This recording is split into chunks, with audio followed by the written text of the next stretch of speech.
ഇരിട്ടി നഗരസഭാ പരിധിയിൽ പ്രസിദ്ധീകരിച്ച അംഗൻവാടി റാങ്ക് ലിസ്റ്റുമായി ബന്ധപ്പെട്ട് CPM-നെതിരെ നടക്കുന്ന കുപ്രചരണങ്ങൾ ജനങ്ങൾ തള്ളിക്കളയണമെന്ന് CPIM ഇരിട്ടി ഏരിയ കമ്മിറ്റി. ഇരിട്ടിയിൽ വിളിച്ചു ചേർത്ത വാർത്താ സമ്മേളനത്തിലാണ് നേതാക്കൾ ഇക്കാര്യം വ്യക്തമാക്കിയത്. CPIM-നെതിരെയും അതുപോലെ തന്നെ ഇരിട്ടി മുനിസിപ്പാലിറ്റിക്കെതിരെയും വ്യാപകമായ നിലയിലുള്ള തെറ്റായ കള്ളപ്രചരണങ്ങൾ ചില മാധ്യമങ്ങളുടെ ഭാഗത്തു നിന്നും ഉണ്ടായിക്കൊണ്ടിരിക്കുകയാണ്. ഈ മാധ്യമങ്ങളുടെ വാർത്ത അടിസ്ഥാനപ്പെടുത്തിക്കൊണ്ടാണ് വലതുപക്ഷ രാഷ്ട്രീയ പ്രസ്ഥാനങ്ങൾ വലിയ നിലയിലുള്ള സമരങ്ങളുമായി ബന്ധപ്പെട്ടുകൊണ്ട് മുന്നോട്ടേക്ക് വന്നിട്ടുള്ളത്. ഈ സമരത്തിന് അടിസ്ഥാന കാരണം എന്താണ് എന്ന് ആരെങ്കിലും ചോദിച്ചാൽ കൃത്യമായ നിലയിലുള്ള ഒരു കാരണവും പറയാൻ പറ്റാത്ത നിലയിലാണ് മുനിസിപ്പാലിറ്റിയിൽ ഈ സമരം സംഘടിപ്പിക്കപ്പെടുന്നത്. ഇവിടെ പറയുന്നത് ഇരിട്ടി നഗരസഭയിൽ അംഗനവാടികളുടെ വർക്കർ നിയമനവുമായി ബന്ധപ്പെട്ടുകൊണ്ട് ആ നിയമനത്തിൽ ഇവിടെ ഇരിട്ടിയിലെ മുനിസിപ്പാലിറ്റി ഭരണസമിതി അംഗങ്ങളെ CPM-ന്റെ ഇടപെടലിൻ്റെ ഭാഗമായി അവിടെ റാങ്ക് ലിസ്റ്റിൽ ഉൾപ്പെട്ടിരിക്കുന്നു എന്നുള്ളതാണ്. ഈ വാർത്തയാണ് തെറ്റായ നിലയിൽ ഇപ്പോൾ പ്രചരിപ്പിച്ചുകൊണ്ടിരിക്കുന്നത്. അതിൽ ചില കോട്ടിങ്ങുകളും അവർ തയ്യാറാക്കിക്കൊണ്ട് മുന്നോട്ടേക്ക് വന്നിരിക്കുകയാണ്. ഇവിടെ നമ്മളത് പരിശോധിക്കുമ്പോൾ കാണാൻ വേണ്ടി സാധിക്കുന്നത് ഇരിട്ടി നഗരസഭയിലെ ഈ അങ്കണവാടി വർക്കർ നിയമനവുമായി ബന്ധപ്പെട്ടുകൊണ്ട് 2012 അപേക്ഷ ക്ഷണിച്ചിട്ടുള്ളത്. അതിനുശേഷം ആളുകൾ അപേക്ഷ ക്ഷണിച്ചതിൻ്റെ ഭാഗമായി ഒരുപാട് ആളുകൾ അപേക്ഷ കൊടുത്തിട്ടുണ്ട്. 2023 ഇൻ്റർവ്യൂ നടക്കുന്നത്. ആ ഇൻ്റർവ്യൂ നടത്തി ഇവിടെ മാത്രമല്ല മറ്റിതര പഞ്ചായത്തുകളിൽ, ഇപ്പോൾ പായം പഞ്ചായത്തിലായാലും ഉളിക്കൽ പഞ്ചായത്തിലായാലും ആറളം പഞ്ചായത്തിലായാലും, ഇപ്പോൾ പായവും ഉളിക്കലും നമ്മൾ ഭരിക്കുന്ന പഞ്ചായത്താണ്. പക്ഷേ അത്തരം പഞ്ചായത്തുകൾക്കെതിരെ ഈ ടാർഗറ്റ് ഉണ്ടായിട്ടില്ല. പായോ ആറളവും നമ്മൾ ഭരിക്കുന്നതാണ്.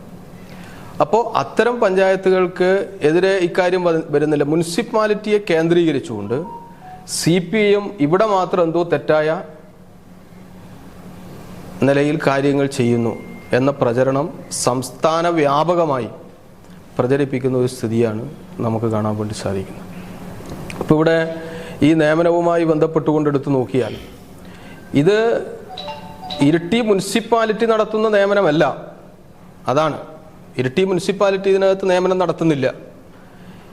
ICDS ഓഫീസ്, അതായത് ഇരിട്ടി വനിതാ ശിശു വികസന വകുപ്പ് പ്രൊജക്ട് ഓഫീസാണ് ഇതിൻ്റെ നിയമനം സംബന്ധിച്ച് ഉത്തരവും അതുപോലെ തന്നെ കാര്യങ്ങളുമെല്ലാം നടപ്പിലാക്കുന്നത്. ഇതിൽ മുനിസിപ്പാലിറ്റിക്ക് യാതൊരു പങ്കും നിലവിലില്ല. അപ്പോൾ മുനിസിപ്പാലിറ്റിക്ക് ഒരു പങ്കുമില്ലാത്ത ഈ നിയമനവുമായി ബന്ധപ്പെട്ടുകൊണ്ട് അവിടെ CPIM വർഷങ്ങളായി ഭരിക്കുന്നത് എന്നുള്ളത് കൊണ്ട് തെറ്റായ പ്രചരണം ഈ നിലയിൽ നടത്തിക്കൊണ്ടിരിക്കുകയാണ്. ഇവിടെ എന്താ പ്രശ്നം? ഇവിടെ റാങ്ക് ലിസ്റ്റ് പ്രസിദ്ധീകരിച്ചു. റാങ്ക് ലിസ്റ്റ് എന്ന് പറയുന്നത് PSC മാനദണ്ഡത്തെ അടിസ്ഥാനപ്പെടുത്തി പ്രസിദ്ധീകരിക്കപ്പെടുന്ന റാങ്ക് ലിസ്റ്റാണ്. അല്ലാതെ മുനിസിപ്പാലിറ്റിയിൽ നിന്ന് പ്രസിദ്ധീകരിക്കുന്ന റാങ്ക് ലിസ്റ്റ് അല്ല. മുനിസിപ്പാലിറ്റി ആയിക്കോട്ടെ, ഇതര ഏത് പഞ്ചായത്തുകളായിക്കോട്ടെ, അവിടെ അവർക്ക് ഈ അംഗനവാടി വർക്കർമാരുടെ നിയമനവുമായി ബന്ധപ്പെട്ടുകൊണ്ട് തയ്യാറാക്കുന്ന റാങ്ക് ലിസ്റ്റിനകത്ത് അവർക്ക് 15 മാർക്ക് ഇടാനുള്ള അവകാശം മാത്രമേ ഉള്ളൂ.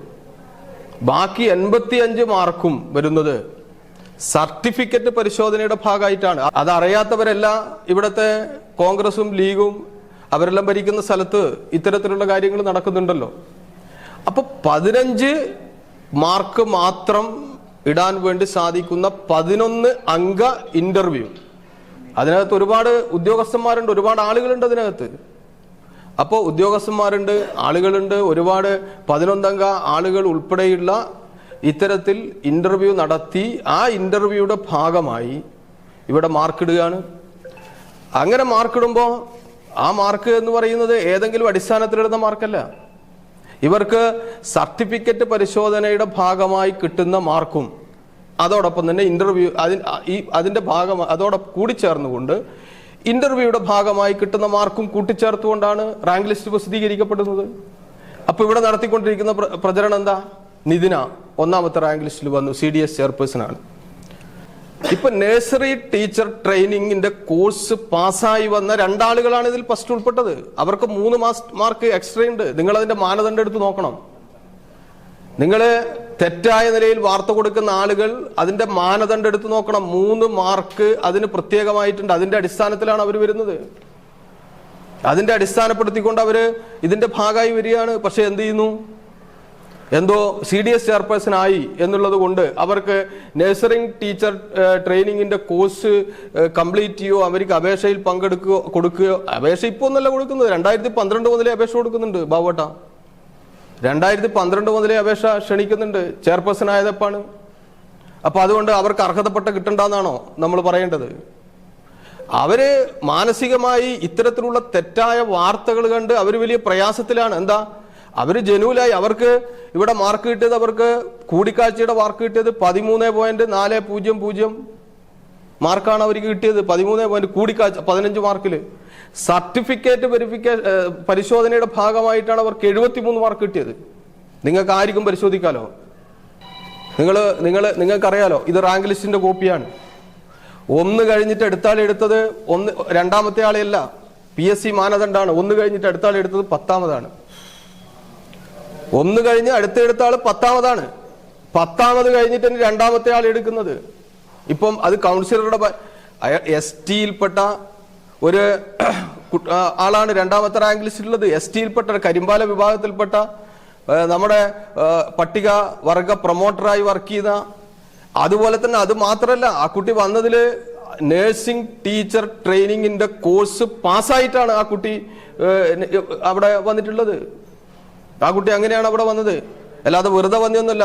SSLC പാസ്സായി, നഴ്സിംഗ് ടീച്ചർ ട്രെയിനിങ്ങിന്റെ കോഴ്സ് പാസ്സായി. അങ്ങനെ ഒരു കുട്ടി, ഒരു ST വിഭാഗത്തിൽപ്പെട്ട ഒരു കുട്ടി ഇവിടെ കൗൺസിലറായി, അദ്ദേഹത്തിന്റെ ഭർത്താവ് കൗൺസിലർ, അദ്ദേഹത്തിന്റെ നീതി നിഷേധിക്കപ്പെടും. അങ്ങനെ ഇപ്പൊ പറ്റുമോ? അങ്ങനെ ഇപ്പൊ കുടുംബത്തിലെ ഓരോ ആളുകളുടെ ഭാര്യമാരെയും കുട്ടികളെയും ആളുകളെയും എടുത്തു നോക്കിയാൽ എന്തെല്ലാം ആയിരിക്കെല്ലാം പറയാൻ വേണ്ടി പറ്റും? ഇപ്പം ഈ മുനിസിപ്പാലിറ്റിയെ ടാർഗറ്റ് ചെയ്തുകൊണ്ടുള്ള, CPMനെ ടാർഗറ്റ് ചെയ്തുകൊണ്ടുള്ള ഒരു പ്രവർത്തനം തന്നെയാണ് ഇത് നടക്കുന്നത് എന്നുള്ളത് മനസ്സിലാക്കാനുള്ള ബുദ്ധി ഇവിടുത്തെ CPIM പ്രവർത്തകർക്കുണ്ട്, ഇവിടുത്തെ ആളുകൾക്കുണ്ട്, എല്ലാ ജനങ്ങൾക്കുണ്ട്. PSC മാനദണ്ഡങ്ങൾക്ക് അനുസരിച്ചാണ് അംഗൻവാടി ജീവനക്കാരെ നിയമിക്കുന്നത്. ശിശുക്ഷേമ വികസന ഓഫീസർ, താലൂക്ക് ആശുപത്രി സൂപ്രണ്ട്, മുനിസിപ്പൽ സെക്രട്ടറി തുടങ്ങിയ ഉദ്യോഗസ്ഥരും മുനിസിപ്പൽ ചെയർമാൻ, വൈസ് ചെയർമാൻ എന്നിവർ ഉൾപ്പെട്ടതാണ് 11 അംഗ ഇന്റർവ്യൂ ബോർഡ്. ലഭിച്ച അപേക്ഷകളിൽ മേൽ യോഗ്യത പരിശോധിച്ച് നേരത്തെ തന്നെ ബന്ധപ്പെട്ട ഉദ്യോഗസ്ഥർ PSC മാനദണ്ഡം അനുസരിച്ച് SLC ആദ്യ തവണ പാസ്സായവർക്ക് 70% മാർക്കും 2ാം തവണ പാസ്സായവർക്ക് 67 മാർക്ക് എന്നീ ക്രമത്തിലാണ് നൽകുന്നത്. നഴ്സറി ടീച്ചർ പരിശീലനം പൂർത്തീകരിച്ച സർട്ടിഫിക്കറ്റ് നേടിയവർക്ക് 3% മാർക്ക് അധികമായി ലഭിക്കും. ഇന്റർവ്യൂ ബോർഡിന് നൽകാവുന്ന ഏറ്റവും ഉയർന്ന മാർക്ക് 15 കൃത്യമായ യോഗ്യതയുടെ അടിസ്ഥാനത്തിൽ തയ്യാറാക്കിയ ലിസ്റ്റിൽ യാതൊരു ഇടപെടലും പാർട്ടി നടത്തിയിട്ടില്ലെന്നും നിയമന അധികൃതർ നഗരസഭയല്ല ശിശുക്ഷേമ വികസന ഓഫീസറാണെന്നും കാര്യങ്ങൾ മനസ്സിലാക്കാതെയാണ് പാർട്ടിക്കെതിരെ ചില മാധ്യമങ്ങളും എതിർപാർട്ടിക്കാരും കുപ്രചരണങ്ങൾ നടത്തുന്നത് എന്നും നേതാക്കൾ പറഞ്ഞു. ഇരട്ടി area secretary KV Zakir Hussain, area committee അംഗങ്ങളായ PP Ashokan, YY Mathai, ES Sathyan, KG Dileep എന്നിവർ വാർത്താസമ്മേളനത്തിൽ പങ്കെടുത്തു. ന്യൂസ് ബ്യൂറോ, ഇരട്ടി.